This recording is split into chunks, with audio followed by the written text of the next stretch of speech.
Palavra da Verdade, com Hernandes Dias Lopes. Eu quero repartir com vocês o texto que está em Apocalipse, capítulo 1, versos 9 a 13, e depois, capítulo 3, versos 14 a 22. Primeiramente, capítulo 1, versos 9 a 13 de Apocalipse.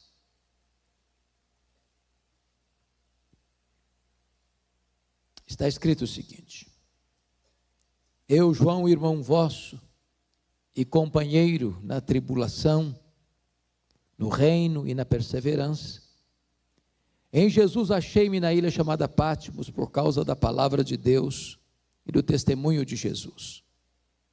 Achei-me em espírito no dia do Senhor, e ouvi por detrás de mim grande voz, como de trombeta, dizendo: O que vês, escreve em livro e manda às 7 igrejas: Éfeso, Esmirna, Pérgamo, Tiatira, Sardes, Filadélfia e Laodiceia. Voltei-me para ver quem falava comigo, e voltado vi 7 candeeiros de ouro, e no meio dos candeeiros um semelhante a filho de homem.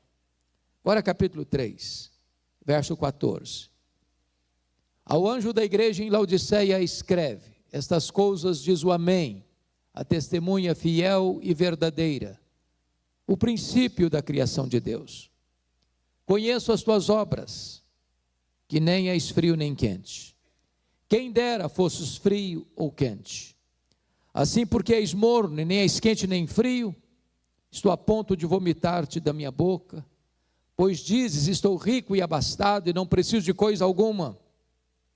E nem sabes que tu és infeliz, se miserável, pobre, cego e nu. Aconselho-te que de mim compres ouro refinado pelo fogo, a fim de te enriqueceres, vestiduras brancas para te vestires, a fim de que não seja manifesta a vergonha da tua nudez, e colírio para ungir os teus olhos, a fim de que vejas. Eu repreendo e disciplino a quantos amo. Sê, pois, zeloso e arrepende-te. Eis que estou à porta e bato. Se alguém ouvir a minha voz e abrir a porta, eu entrarei e cearei com ele, e ele comigo. Ao vencedor dar-lhe-ei sentar-se comigo no meu trono, como eu venci e sentei com meu Pai no seu trono. Quem tem ouvidos, ouça o que o Espírito diz às igrejas. Amém. Irmãos, os dias mais sombrios e amargos da história da igreja, no primeiro século, haviam chegado. Desde que Nero, com 17 anos de idade, no ano 54, substitui Cláudio como imperador romano. Ele era um homem louco, devasso, truculento,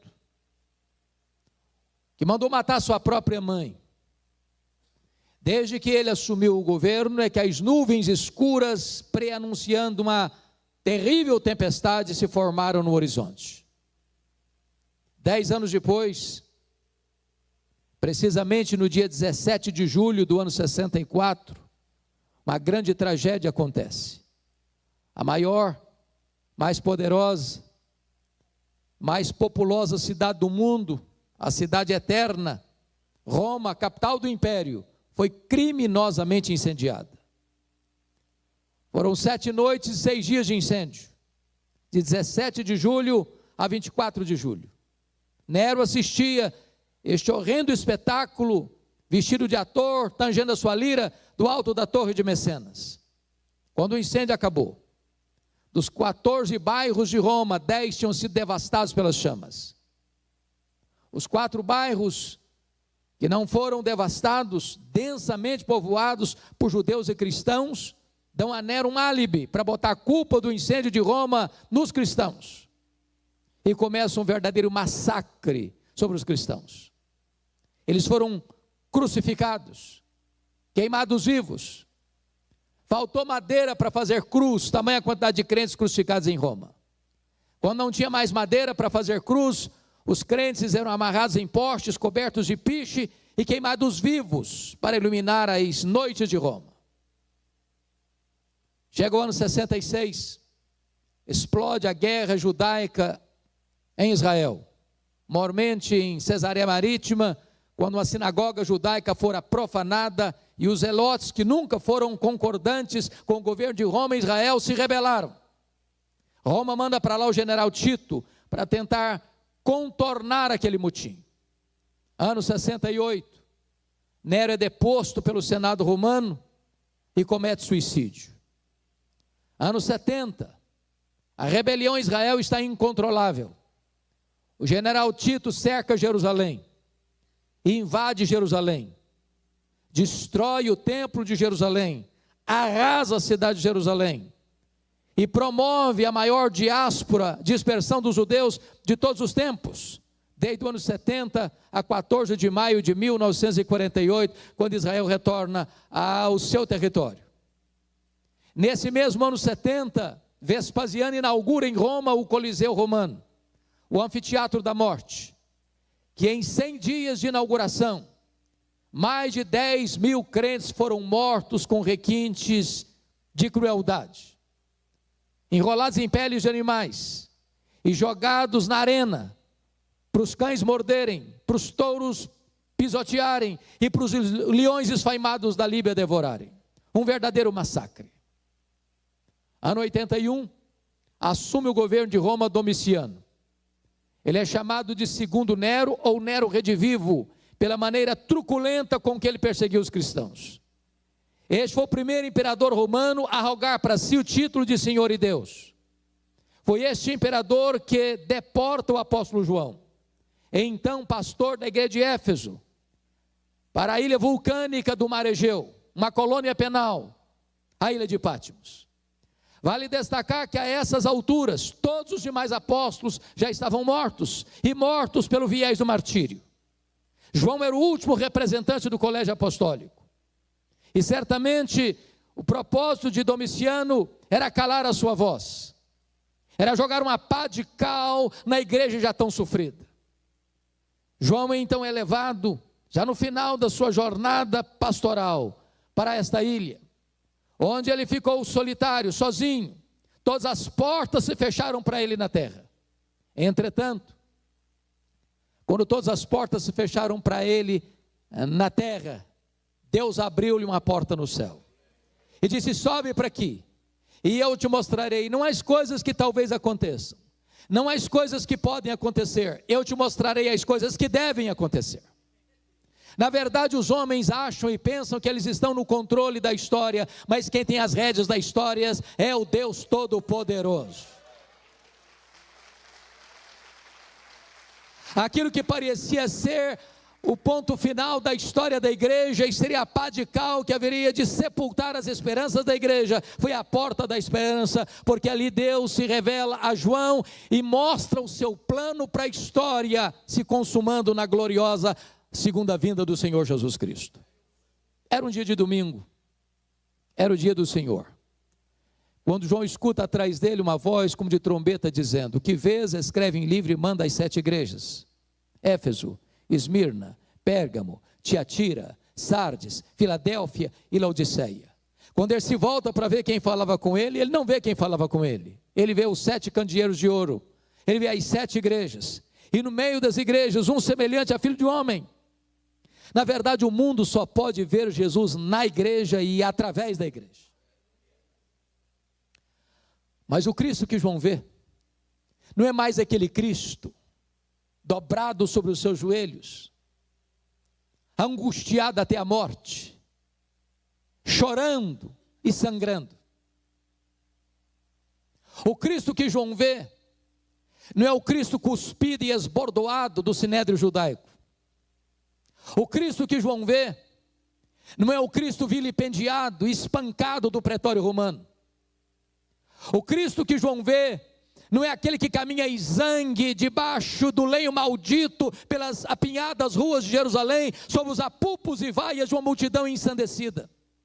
O Cristo que João vê não é o Cristo pregado naquele leito vertical da morte. O Cristo que João vê é o Cristo vencedor, é o Cristo vitorioso. Os seus cabelos são brancos como a neve, os seus olhos são como chamas de fogo, os seus pés são como de bronze polido. A sua voz não está mais embargada pela sede, mas é como voz de muitas águas. As suas mãos não estão mais presas ao lenho, mas sustentam a igreja. O seu rosto brilha como o sol no seu fulgor. Quando João vê o Cristo da glória, diz a Escritura que ele cai como morto aos seus pés.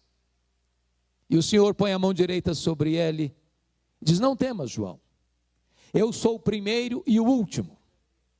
Eis que eu estive morto, mas estou vivo pelos séculos dos séculos, e tenho as chaves da morte e do inferno. Nós não estamos aqui hoje adorando o Cristo que esteve vivo e está morto. Nós estamos adorando o Cristo que esteve morto, mas está vivo pelos séculos dos séculos.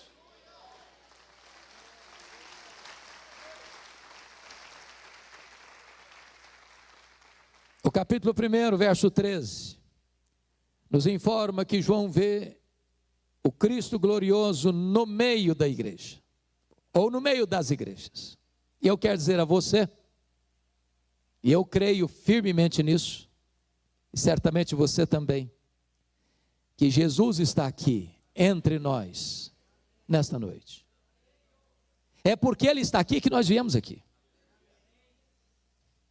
E só porque Ele está aqui é que esta reunião se reveste de tanta importância.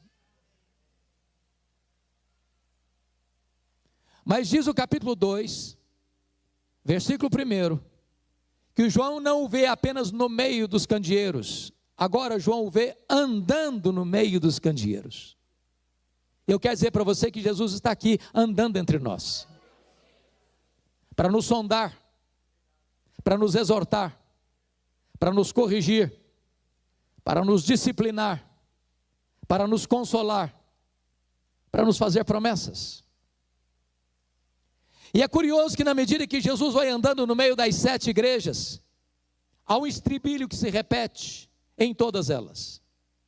E o estribilho é este: eu conheço, eu conheço, eu conheço, eu conheço, eu conheço, eu conheço, eu conheço. Para 5 dessas 7 igrejas, Jesus vai dizer a mesma coisa. Para a igreja de Éfeso, Tiatira, Sardes, Filadélfia e Laodiceia, Ele vai dizer: eu conheço as tuas obras. Aquilo que você fez, seu pai não viu, sua mãe não viu, sua mulher não viu, seu marido não viu, seus filhos não viram, seu pastor não viu, Jesus viu.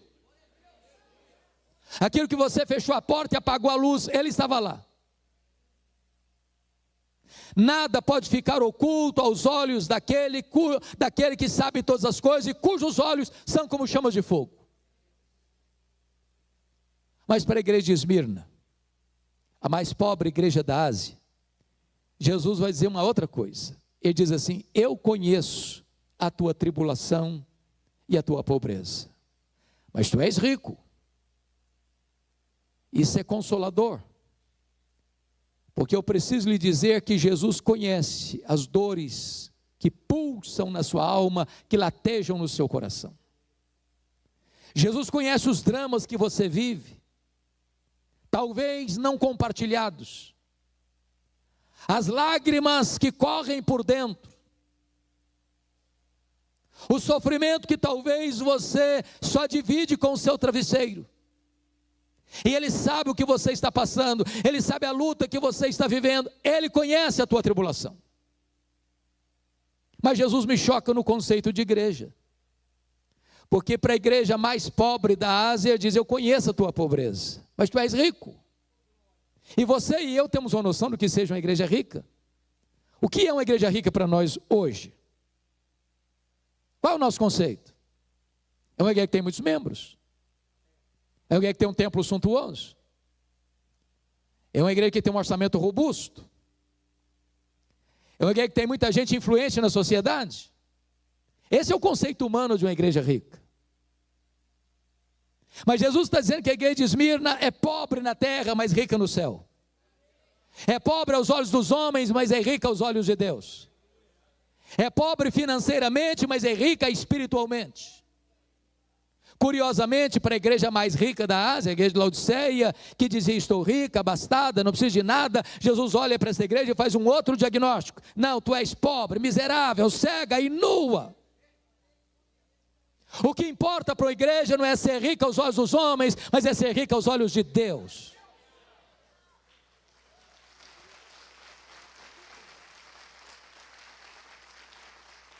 Mas para a igreja de Pérgamo, Jesus vai usar uma outra expressão. Ele vai dizer assim: eu conheço o lugar onde tu habitas, onde está o trono de Satanás. Por que Jesus disse isso sobre Pérgamo? Possivelmente por dois motivos. Primeiro, vocês sabem que Pérgamo era a segunda maior cidade da Ásia, só perdia para Éfeso, que era a capital. Quando se disputou na Ásia qual cidade construiria o primeiro templo de adoração ao imperador como a divindade, Pérgamo ganhou a concorrência de Éfeso. Então, muito provavelmente, Jesus está dizendo o seguinte: qualquer lugar onde um homem é venerado, aí está o trono de Satanás. Porque todo humanismo idolátrico é satânico. Deus não divide a sua glória com ninguém. Toda a glória dada ao homem é glória vazia, é vanglória, é idolatria, é abominação para Deus. Segundo lugar,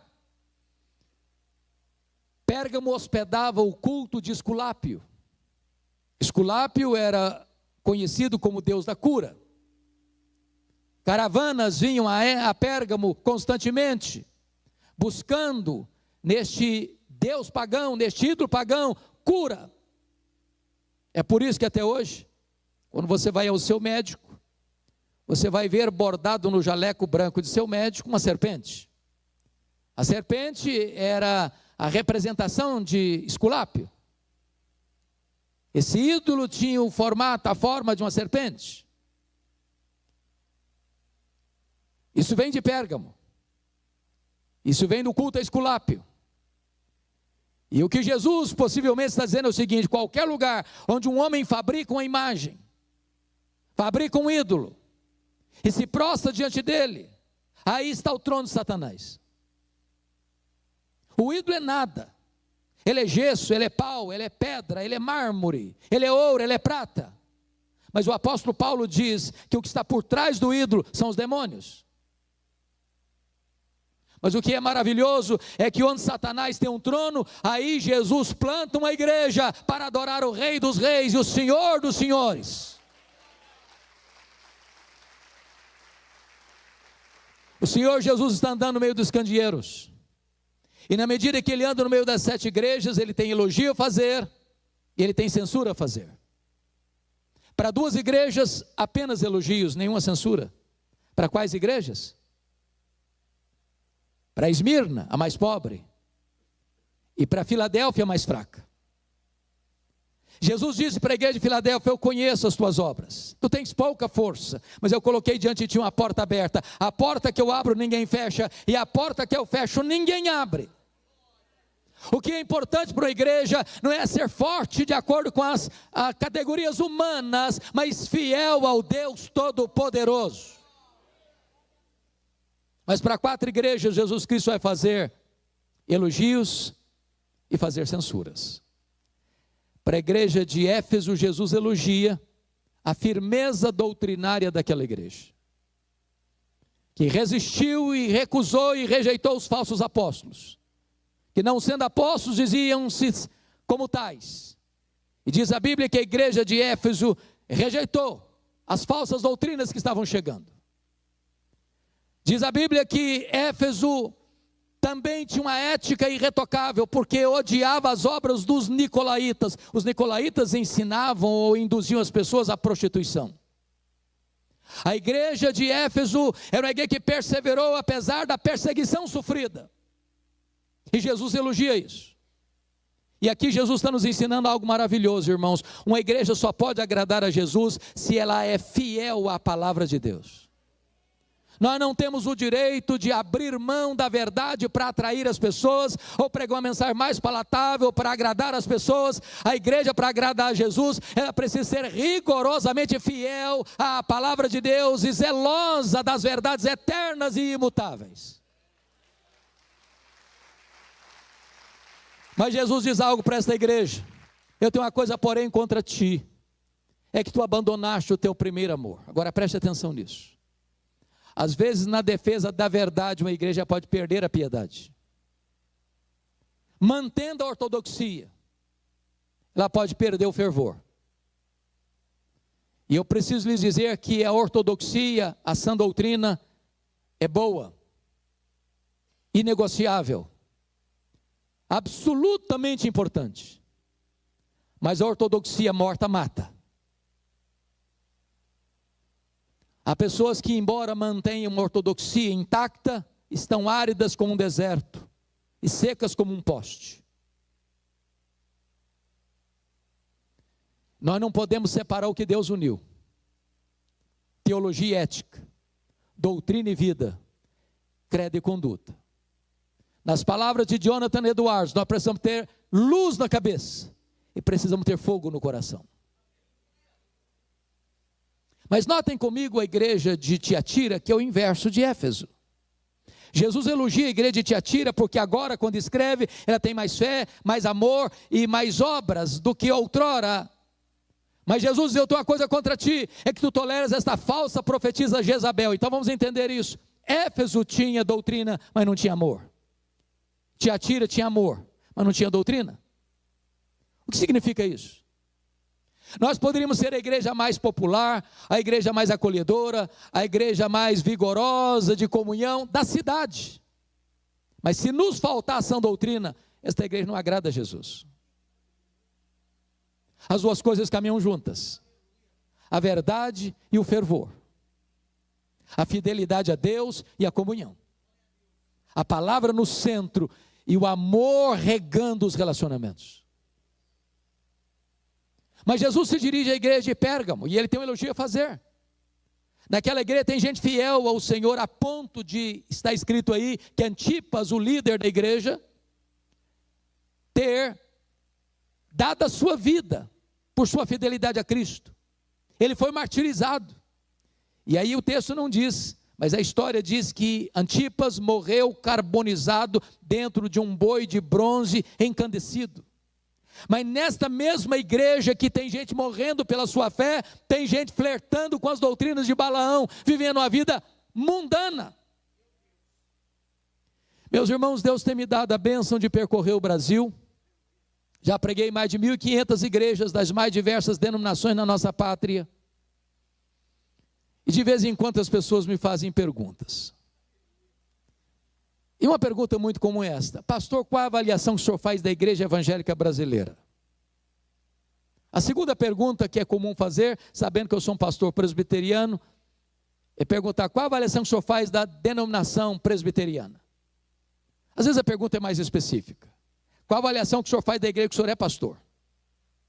E a minha resposta, via de regra, é a mesma. Eu respondo assim: vai muito bem. Eu respondo assim: vai mais ou menos. Eu respondo assim: vai muito mal. Sabe por que eu respondo assim? Porque numa mesma igreja, numa mesma congregação local, que escuta o mesmo pastor, que canta no mesmo conjunto, que canta no mesmo coral, que se assenta ao redor da mesma mesa do Senhor, tem gente cheia do Espírito Santo, tem gente capengando na fé, e tem gente vivendo em pecado, numa mesma igreja. E a Bíblia diz que só o Senhor conhece os que lhe pertencem. O Senhor da igreja está dizendo: eu conheço, eu conheço, eu conheço. Jesus olha para a igreja de Sardes. Aquela igreja tem um nome na cidade, uma igreja que vive. Se fosse hoje, nós mudaríamos o adjetivo e dizer uma igreja avivada. Quem passava na rua ficava encantado, o fervor, o entusiasmo, como ela cantava, como ela celebrava, como ela transpirava fervor. E Jesus olha para essa igreja e faz um outro diagnóstico. Você só tem nome que vive, mas você está morta. Tem uns poucos ainda aí que estão no CTI. Alguns estão ainda com as vestes brancas, mas estão aí muitos com as vestes contaminadas. Meus irmãos, Jesus me choca profundamente. Porque o diagnóstico dele é muito diferente do meu.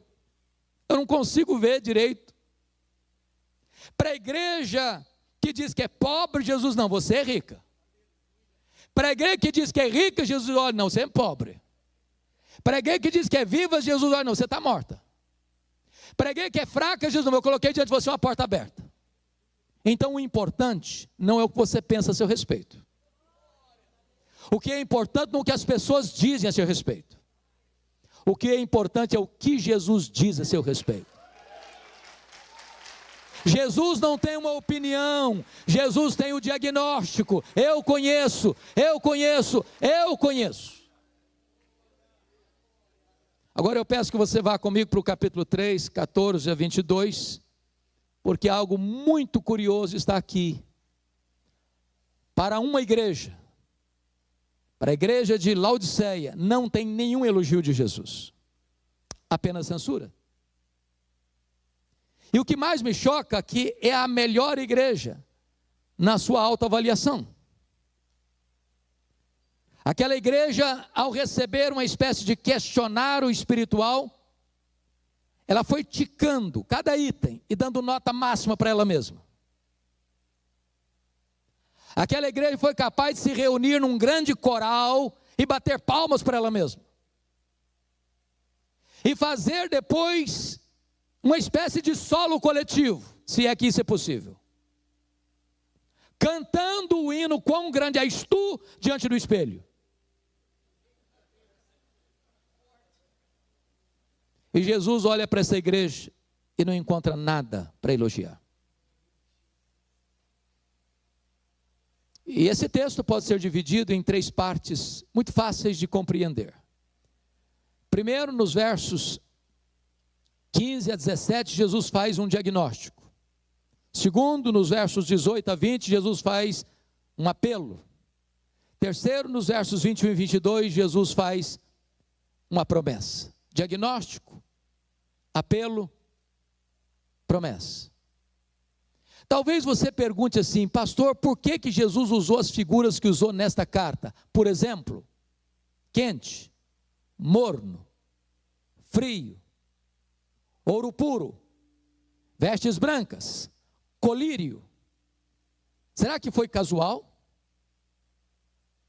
E a resposta é claro que não. Jesus não desperdiça palavras. Jesus é um modelo de pregador. Ele conhece o texto e o contexto. Ele conhece o texto e o povo. Ele conhece a geografia e a história. Ele conhece o comércio e a indústria. Suas mensagens são contextualizadas. Por que o termo quente, frio, morno?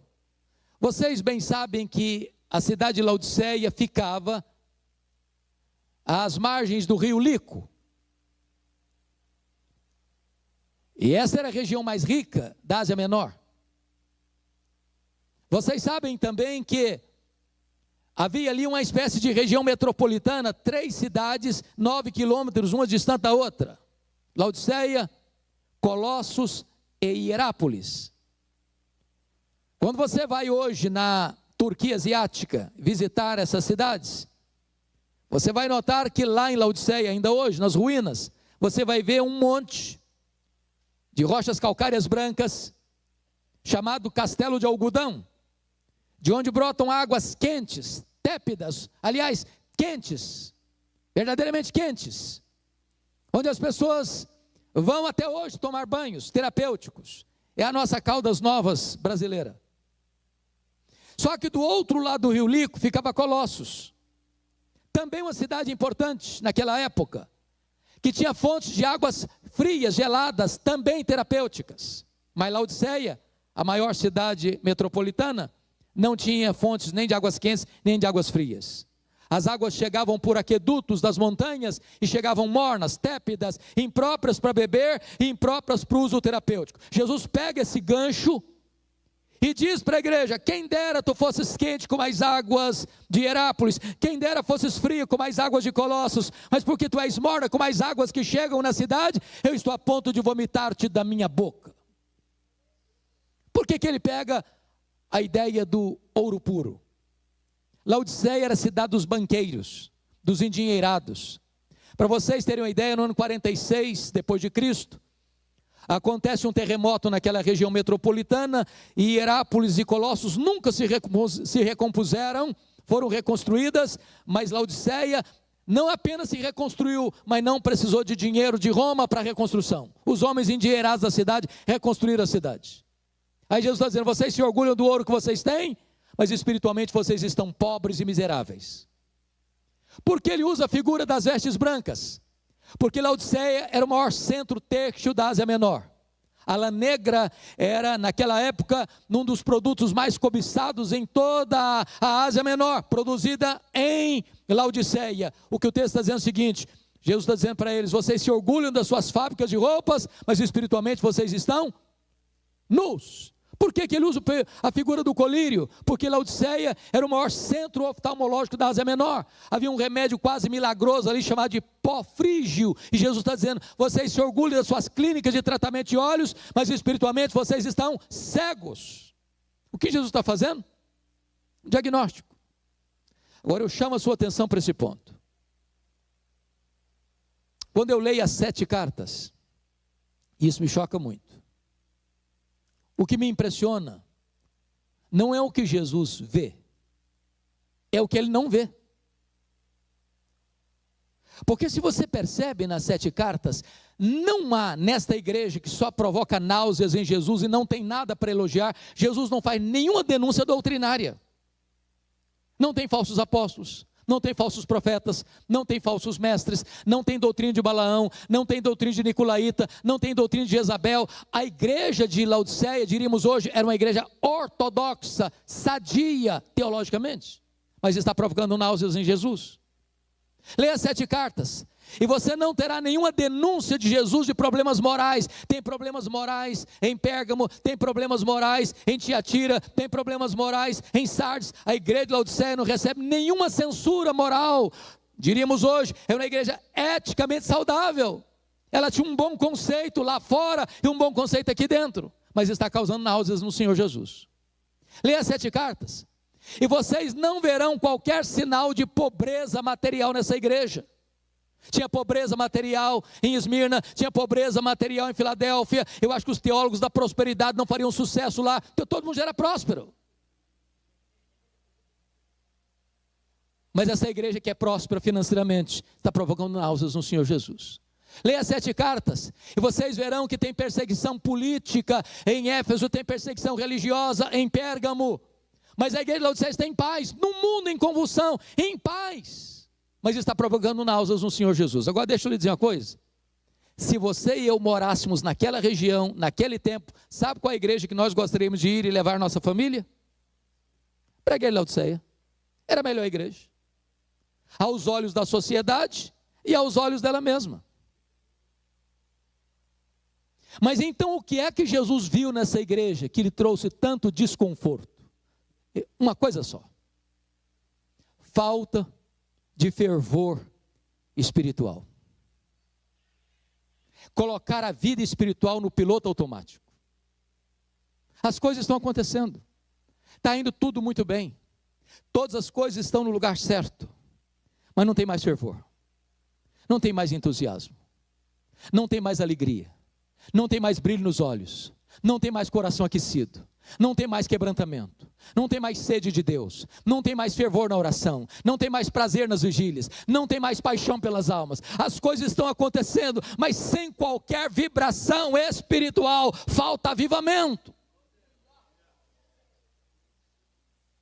Irmãos, eu disse para vocês que pela graça de Deus eu tenho pregado em muitas igrejas, em centenas de igrejas, das mais diferentes denominações. Em outras palavras, eu tenho pregado em igrejas ultra-ortodoxas. Sabe o que significa isso? Se um mosquito voar durante o culto, você escuta. É um silêncio. quase sepulcral. Mas já tem pregado igrejas ultrapentecostais. E é um barulho tão grande, tão grande, tão grande. Vocês mesmos, calma, calma, gente, calma, calma. E sabe o que eu tenho descoberto, irmãos? Fervor não tem nada a ver com estilo de culto. Nada a ver. O que impressiona os homens não impressiona Deus, não. Tem muito cacuete hoje que não passa de cacuete religioso e nada mais. Falar aleluia, dar glória a Deus, levantar a mão, chorar e fazer isso, aquilo, virou teatro, virou encenação. O Senhor conhece o coração. O Senhor está procurando gente cujo coração seja totalmente dele. Falta, igreja, sede de Deus, fome da palavra, fome das coisas lá do alto. Falta fervor, falta quebrantamento, falta choro pelo pecado, falta sede de oração, falta amor pelas almas, falta avivamento, irmãos.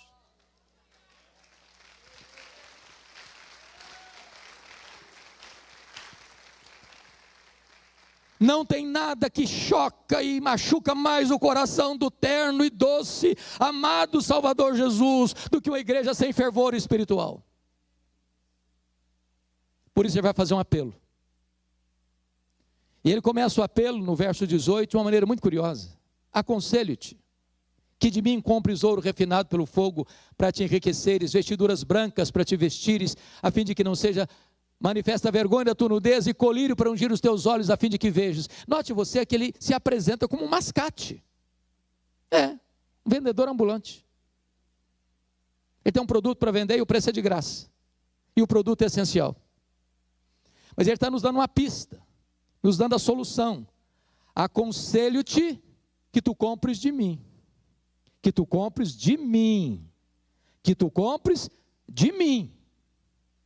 Por que ele está dizendo isso? Você e eu já vimos pessoas na busca de fervor, se perdendo pelos labirintos do experiencialismo, da heterodoxia, do sincretismo religioso, buscando as últimas novidades do mercado da fé. E Jesus está dizendo, você quer avivamento, você quer fervor, você quer reacender as brasas que estão cobertas de cinzas no seu coração, você quer que esse fogo novamente encha a sua vida de entusiasmo, então é para mim que você tem que se voltar, somente eu posso trazer de volta o fervor no seu coração. É Jesus, a solução para a igreja é Jesus, o remédio para a igreja é Jesus, a resposta para a igreja é Jesus, o avivamento da igreja é derramado pelo Senhor Jesus. Quando aqueles dois caminhantes de Emaús tiveram os seus olhos abertos, o coração deles foi aquecido. E quando os olhos se abrem, o coração se aquece, os pés se apressam. E quando os olhos se abrem, o coração aquece, os pés se apressam, os lábios se abrem para dizer que Ele ressuscitou e que Ele é a razão da nossa vida. Mas chega no verso 19, Jesus tem uma declaração a fazer e uma ordem para dar. E a declaração é esta: eu repreendo e disciplino a quantos amo. Eu confesso, pastores queridos, que às vezes eu me sinto até constrangido em pregar nesse texto. Jesus está pegando pesado, comigo, possivelmente com você também. Para mim, náusea é pior que dor. O Filho de Deus está nauseado. Mas por que ele está pegando pesado? Ele está dizendo o seguinte: sabe por que eu estou pegando pesado com você? Porque eu amo você. Porque eu não abro mão da sua vida. Porque eu não desisto de você. Eu não fui para a cruz, eu não morri e ressuscitei. Eu não voltei para o céu e derramei o Espírito Santo para produzir um crente apático, insosso, morno. Eu não abro mão de que você experimente a plenitude do Espírito. Então estou repreendendo você porque eu amo você. Eu não permito que você continue vivendo essa mesmice, colocando a vida cristã no piloto automático. Que você seja um crente morno, apático. E aí ele tem uma ordem para dar: sê, pois, zeloso e arrepende-te. Muda a tua vida, muda a tua conduta. Quando chega no verso 20, docemente ele se apresenta de novo: eis que eu estou à porta e bato. Se alguém ouvir a minha voz e abrir a porta, eu entrarei e cearei com ele, e ele comigo. Isso me choca demais. Sabe por que me choca demais? Porque você e eu corremos o mesmo risco hoje, de estarmos tão contentes com nós mesmos, de sermos uma igreja narcisista, que a gente faz tudo para a gente mesmo. Nós pregamos que gostamos de pregar, nós cantamos que gostamos de cantar, nós ofertamos que gostamos de ofertar, nós fazemos as nossas programações para nós mesmos. E Jesus está do lado de fora, e nós nem percebemos isso. Já pensou o que é isso? Uma igreja se reunir e Jesus está do lado de fora? Ele não é o centro. Ele está batendo. Ele está batendo. Se alguém abrir a porta, eu entrarei e cearei com ele, e ele comigo. Que ele me convide a cear com ele é graça, mas que ele queira cear comigo é infinita misericórdia. E eu quero dizer para você que a única maneira do seu coração ser aquecido é assentar-se à mesa com o Senhor Jesus. E agora ele vai fazer então uma promessa. E ele tem competência para fazer promessa. Porque no verso 14 ele se apresenta como aquele que é o amém. Sabe o que significa isso? Ele é a última palavra de Deus para você. Não espere coisas novas. Não espere revelações novas. A última revelação de Deus para a igreja é Jesus Cristo. Ele falou muitas vezes, de muitas maneiras, aos pais pelos profetas. Agora ele nos fala pelo Filho. A revelação foi progressiva até Jesus, mas não a partir de Jesus. Se você não escutar Jesus, não tem mais esperança para a sua vida. Essas coisas, diz o amém, a testemunha fiel e verdadeira. Sabe o que significa isso? Ele promete e ele tem poder para cumprir. Ele é o princípio da criação de Deus. Sabe o que significa isso? Ele é aquele por meio de quem todas as coisas foram feitas e foram criadas. E se do nada ele tudo criou, e se sem matéria pré-existente ele chamou a existência ao universo, ele é poderoso para reacender as brasas do seu coração e restaurar o fervor espiritual na sua vida. E a promessa está no verso 21. Ao vencedor, dar-lhe-ei sentar-se comigo no meu trono, como eu venci, sentei com meu Pai no seu trono.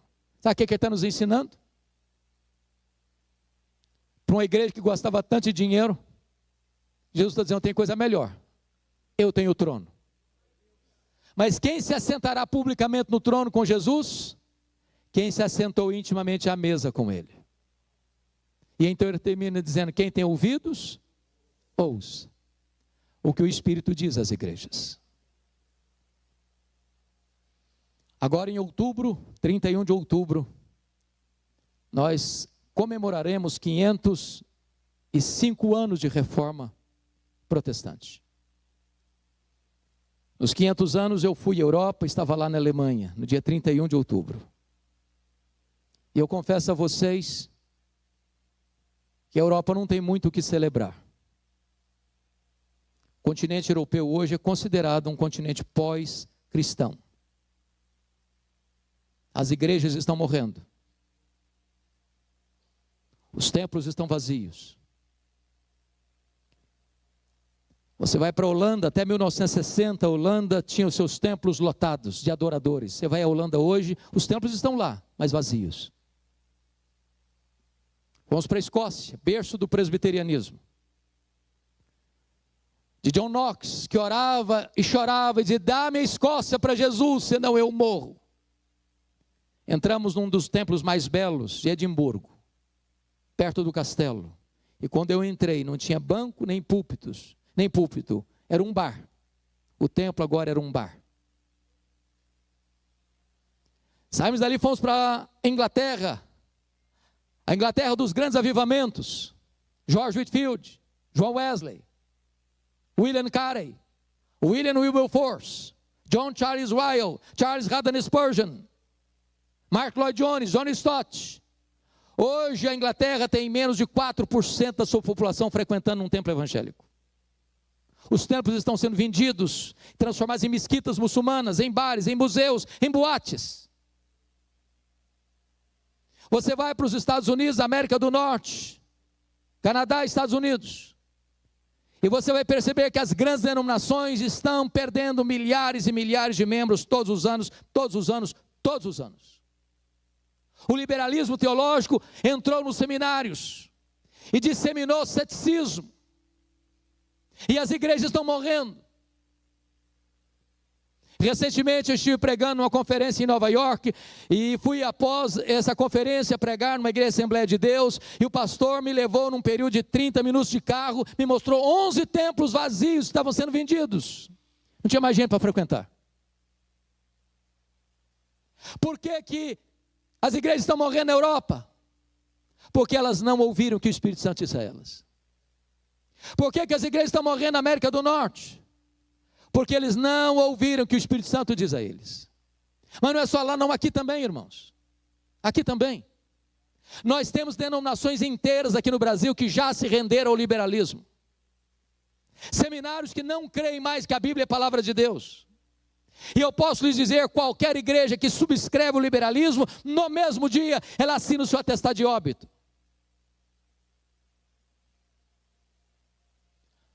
Mas há também grandes igrejas, mega templos, multidões, mas não tem evangelho. Não se prega sobre a graça, não se prega sobre a cruz, não se prega sobre a vida eterna, não se prega sobre a centralidade das Escrituras, não se prega sobre Jesus Cristo, o Filho de Deus, não se prega sobre a bem-aventurança eterna, e onde não tem palavra de Deus, não tem o Deus da palavra. Olha o Brasil, irmãos, e vocês verão igrejas ortodoxas, mas áridas, secas, que estão murchando. Sabe por quê? Porque elas não têm escutado o que o Espírito Santo diz a elas. Estou falando para pastores, para a igreja de Deus aqui reunida, ou a igreja do Senhor Jesus acorda enquanto é tempo. Ou nós mergulharemos nas penumbras de uma religiosidade falida. Deveremos clamar aos céus para Deus soprar sobre nós o seu sopro, remover as cinzas e acender as brasas, e trazer sobre nós um poderoso avivamento espiritual. Esta é a maior necessidade da igreja evangélica brasileira. Que o Senhor tenha misericórdia de nós. Vamos orar.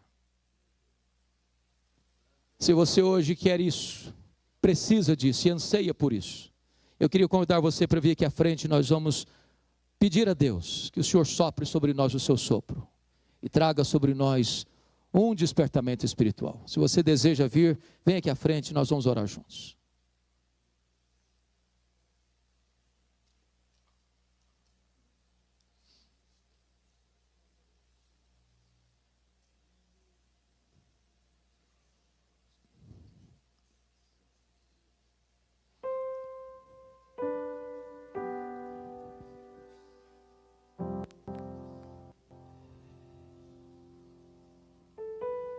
Bendito seja Deus.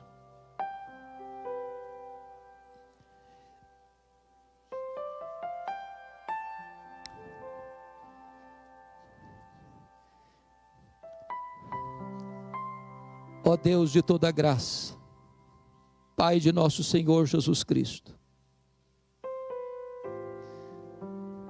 aqui está o teu povo, Senhor. Aqui está a noiva de Cristo, a tua igreja, povo que foi lavado e remido no sangue do Cordeiro. Deus, aqui estamos carentes da tua graça. Não queremos apenas olhar para fora e com tristeza constatar o esfriamento espiritual mundo afora. Nós queremos nesta noite olhar para o nosso coração e reconhecer a nossa vital e urgente necessidade de um reavivamento espiritual. Restaura o fervor, Senhor, na vida da tua igreja. Remove a cinza, Senhor. Acende aquelas brasas que estão apagadas. Nós não queremos fogo estranho, nós não queremos nada que não proceda de ti. Mas queremos tudo o que tu tens para nós. Não queremos ir além 1 centímetro, mas não queremos ficar aquém nem 1 centímetro. Tudo quanto tens para nós, queremos, Senhor. Renova o nosso coração. Renova o amor, o primeiro amor na nossa alma. Reaviva a tua igreja, Senhor. Toma o pastor que está aqui hoje, talvez com o coração machucado, das lutas da vida, das lutas pastorais. Reanima este coração. Traz vigor novo neste coração. Traz alegria nova no ministério. Planta sonhos altaneiros neste coração. Renova as forças e renova o vigor, Senhor, para que a tua igreja saia daqui hoje fortalecida na força do teu Espírito, revestida com o poder do Espírito Santo. Nós apresentamos nossa vida nas tuas mãos e oramos em nome de Jesus e para a glória de Jesus. Aleluia. Amém.